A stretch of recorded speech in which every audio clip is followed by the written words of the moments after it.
I want to tell you something that I've never said out loud before.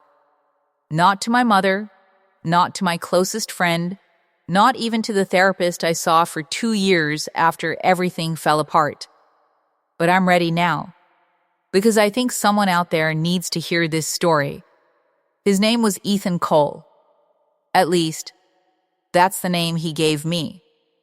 For 3 years, I believed I knew this man better than I knew myself. I knew how he took his coffee. I knew the exact way he laughed when something genuinely surprised him, this short, disbelieving exhale. I knew that he was afraid of deep water and that he cried at old war films and that he always put everyone else first. Or so I thought. The truth, the real, devastating truth, was that I didn't know Ethan Cole at all. Because Ethan Cole did not exist. I met him on a rainy Tuesday in October.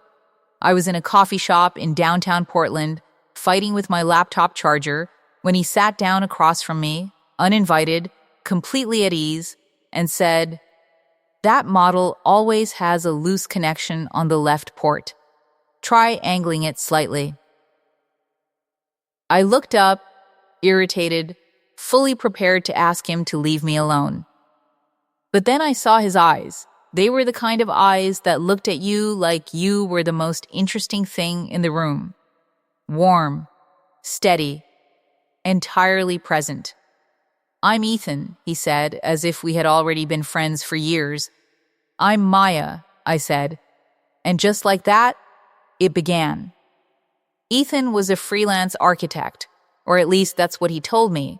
He worked remotely, which explained the irregular hours and the frequent travel. He had grown up in Seattle, lost his parents young, had no siblings. A quiet life, he said. Mostly books and blueprints. He was intelligent in a way that didn't feel like performance. He listened, really listened, when I spoke. He remembered small things. The name of my childhood dog. The fact that I hated raisins in things that weren't supposed to have raisins.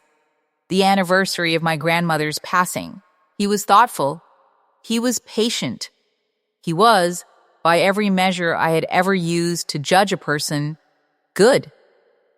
Within 6 months, I was in love with him in the way you only fall once, completely, without a safety net, with your whole chest open to the sky. Within a year, we were living together in my apartment. Within 2 years, we were talking about a future. Marriage. Maybe a small house somewhere quieter. Children, someday, if we were ready. I had never been happier. And that happiness, I now understand, was built entirely on sand. It started with something small. It always does, doesn't it? Ethan had left his laptop open on the kitchen table one morning while he went to take a call. I wasn't snooping. I was just passing by, setting down a cup of coffee, and a message notification popped up on the screen.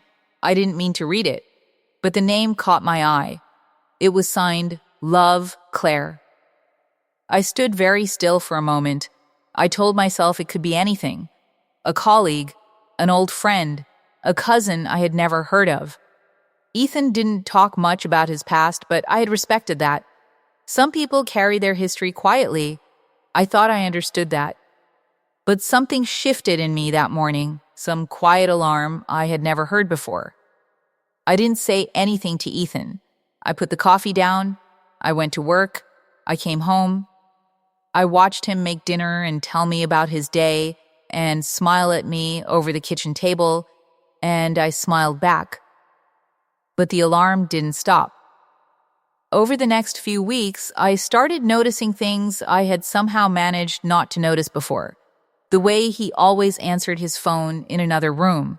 The way certain questions about his past, about specific years, specific places, were met with vague, comfortable-sounding answers that somehow contained no actual information.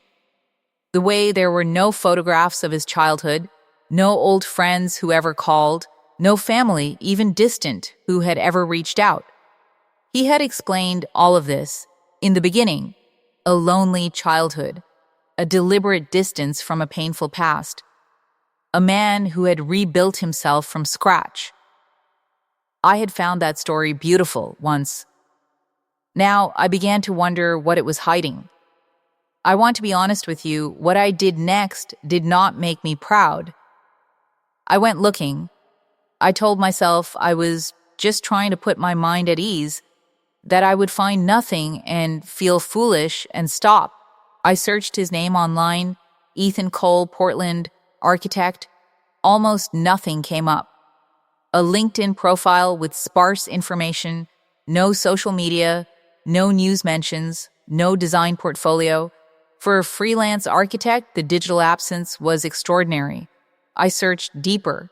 Public records, property records, alumni databases. Nothing matched. And then, on a forum I found while falling down a rabbit hole of searches late one night, I came across a post from 3 years ago. A woman asking if anyone had encountered a man matching a very specific description, charming, emotionally intelligent, freelance profession, claimed to have no family. She described his eyes. She described his laugh. She even mentioned how he angled a charger cable. My hands were shaking by the time I finished reading. She had called him by a different name. Not Ethan, not Cole, a completely different name, a different city, a different story, but the same man. I sat on my bathroom floor that night for a very long time. The man sleeping in my bed had a name I didn't know. He had a life I had never been shown, and somewhere, I didn't know where yet, there was a woman named Claire. In the days that followed, I became very calm. That surprised me. I had always imagined that if something like this happened, if I discovered a betrayal of this scale, I would fall apart. Cry. Rage. Collapse. Instead, I became very still, very focused. I needed the whole truth before I did anything at all. I hired someone, a private investigator, a woman named Renata who was recommended by a friend of a friend. I gave her everything I had, the forum post, the name, the description. She came back to me within a week. What she found was not a dramatic criminal story. It was something quieter and, in some ways, more devastating. The man I knew as Ethan Cole was actually named James Hartley. He was 38 years old, 3 years older than he had told me. He had grown up in Ohio, not Seattle. He had a degree in business administration, not architecture, and he had a wife. Her name was Claire. They had been married for 9 years. They had a daughter, 6 years old, named Sophie. They lived in a house in Cincinnati, Ohio, a house with a yard, a swing set. A life that was entirely real and entirely invisible to me. James Ethan had been living 2 lives, coming to me for weeks at a time, then returning to Claire and Sophie. The freelance work, the travel, the remote schedule, it had all been the architecture of a lie. I read Renata's report 3 times. The 3rd time, I finally cried. Not for myself. Or not only for myself. I cried for Sophie, 6 years old, with a swing set in the yard, whose father was 2,000 miles away lying to a woman who loved him. I cried for Claire, who had no idea, and I cried for the version of myself that had looked into his eyes and seen something true. I did not confront him dramatically. I did not throw things. I did not send a long, furious message. I did something that required more composure than anything I had ever done in my life. I called Claire. I found her number through Renata. I sat at my kitchen table, the same table where Ethan had made me coffee that morning, where we had eaten dinner 100 times, and I dialed. She answered on the 3rd ring. I told her everything. Calmly, clearly, with as much gentleness as I could manage, because none of this was her fault, and she deserved to hear the truth from a human voice rather than discover it some other worse way. She was silent for a very long time after I finished. Then she said, "How long?" 3 years, I told her. Another long silence. Then, "Thank you for telling me." And she hung up. That night, when Ethan came home, I had already moved his things into 2 bags by the door. He looked at the bags. He looked at me. And I watched something in his face, that careful, constructed calm he always wore, finally slip. "Maya, your real name is James Hartley," I said. "You have a wife named Claire and a daughter named Sophie. You are 38, not 35. You grew up in Ohio. You are not an architect." He didn't deny it. He sat down on the couch, uninvited as he had always done, and put his face in his hands. I stood by the door and waited. "I didn't mean for it to become this," he finally said. "I know," I said. "But it did, and now you need to leave." He left. I won't tell you that what followed was easy. It wasn't. There were months where I questioned everything. Not just Ethan, not just James, but myself, my judgment, my instincts. How could I have lived with someone for 3 years and not seen it? But I came to understand slowly that his deception wasn't a reflection of my blindness. It was a reflection of his skill. Some people are very, very good at constructing a version of themselves that other people want to love. That is not your fault. That is theirs. As for James Hartley, karma arrived in the form of consequences. Claire filed for divorce within the month. She got the house, the custody arrangement she asked for, and the dignity of having chosen to walk away on her own terms. James lost everything he had maintained through his lies: the family in Cincinnati, the life in Portland, the identity he had built and worn like a costume. He reached out to me once, 8 months later. A long message. An apology, genuine sounding, thoughtful, the kind only a man of his particular talent could construct. I read it once.